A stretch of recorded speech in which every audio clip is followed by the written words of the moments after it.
சிவாய நம. திருச்சிற்றம்பலம். சைவத்திற்கு மேல் சமயமில்லை, உள்ளதே சிறக்கும் அல்லது தோன்றாது. துலாம் ராசி ஆணி மாத பலன் 2026 நிகழும் மங்களகரமான பராபவ வருடம் தமிழ் மாதங்களில் 3வது மாதம் ஆணி மாதம். துளாராசிக்காரர்களுக்கு எப்படிப்பட்ட கிரக நிலைகள் இருக்கிறது, அதனால் என்ன பலன்கள் ஏற்படும், இந்த மாதம் செய்யக்கூடிய வழிபாடுகள் என்ன, பரிகாரங்கள் என்ன என்பதை பற்றி இந்த காணொலியிலே பார்ப்போம். இது போன்ற தொடர்ந்து தமிழ் மாத ராசிகள் பலன்கள், ஜோதிட தகவல்கள் தெரிந்து கொள்ள நமது சேனல் அஸ்ட்ரோ சின்னதுரை சப்ஸ்கிரைப் செய்து கொள்ளுங்கள், லைக் பண்ணுங்க, நண்பர்களுக்கு ஷேர் பண்ணுங்க.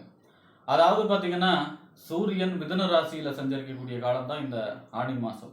இந்த ஆணி மாதம் அப்படிங்கிறது உபய மாசமாக இருக்கிறதுனால, இந்த உபய மாசத்துல வீடு சம்பந்தமான எந்த வேலைகளையும் செய்யக்கூடாது. அதாவது பார்த்தீங்கன்னா, வீடு மனை போட்டுறது, கிரக பிரவேசம், கிரக ஆரம்பம், வாசல் கால் வைக்கிறது, இந்த மாதிரி வீடு சம்பந்தமாக எந்த வேலைகளையும் செய்யக்கூடாது. அதே போல் தலைச்சனுக்கும் திருமணம் செய்யக்கூடாது இந்த ஆணி மாதம் மட்டும். அதாவது வீட்டில் மாப்பிள்ளை வீட்லேயும் பையன் மூத்தவங்க, பொண்ணோட வீட்லேயும் பார்த்தீங்கன்னா பொண்ணு மூத்தவங்கன்னா, இந்த ஆணி மாதம் மட்டும் மூத்தவங்களுக்கு, அதாவது மூத்த புத்திரிக்கும் மூத்த புத்திரனுக்கும் திருமணம் செய்யக்கூடாது இந்த ஆணி மாதம் மட்டும்.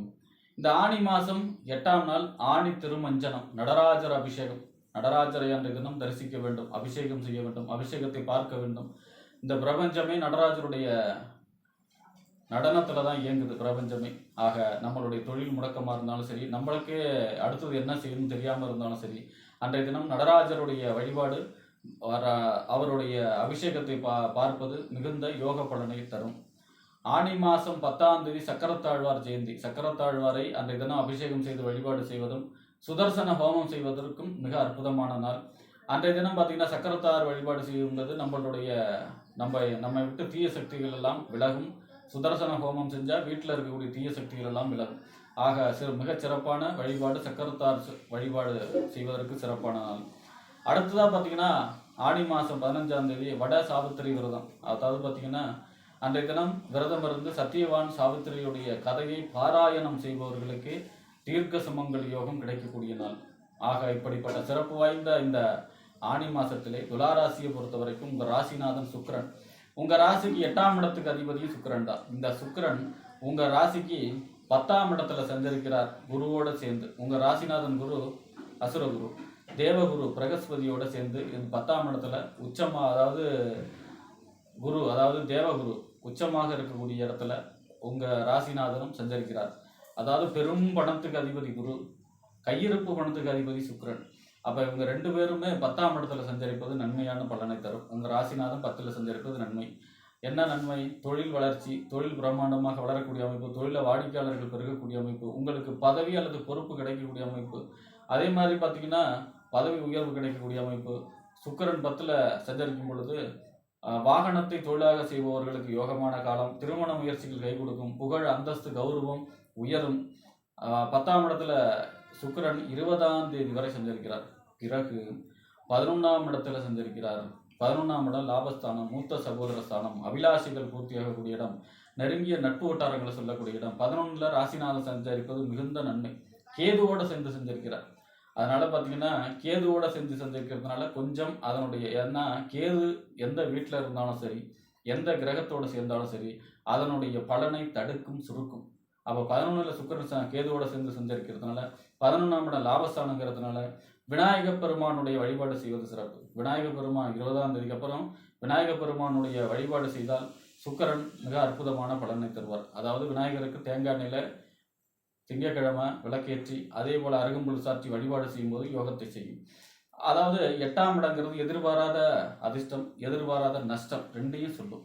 அப்போ அவர் போய் 11ல் இருக்கார் அப்படின்னா உங்களுக்கு எதிர்பாராத அதிர்ஷ்டம், எதிர்பாராத தனலாபம், எதிர்பாராத நன்மையும் செய்யும்.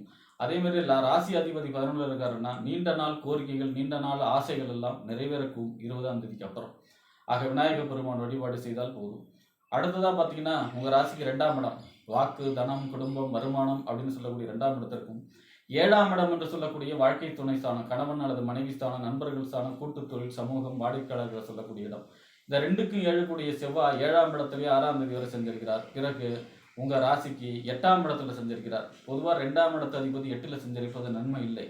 என்ன நன்மை இல்லை? கொடுத்த வாக்கை காப்பாற்ற முடியாத அமைப்பு, பணம் கொடுக்கல் வாங்கல இழுபறி நிலை, உங்களுடைய வார்த்தைகளில் கவனம் தேவை, சுடுசொற்களை பேசுவதற்கு வாய்ப்பு இருக்கிறது.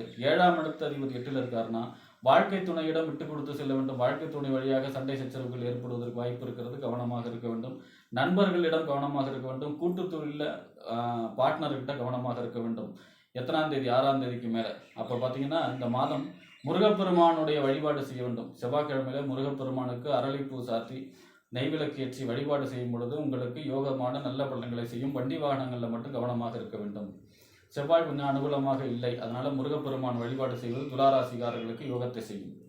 அடுத்ததாக பார்த்தீங்கன்னா உங்கள் ராசிக்கு 9ஆம் இடம் தந்தை ஸ்தானம், பாக்கியஸ்தானம், தொலைதூர பயணம், உயர்கல்வி ஸ்தானம் 9ஆம் இடம்.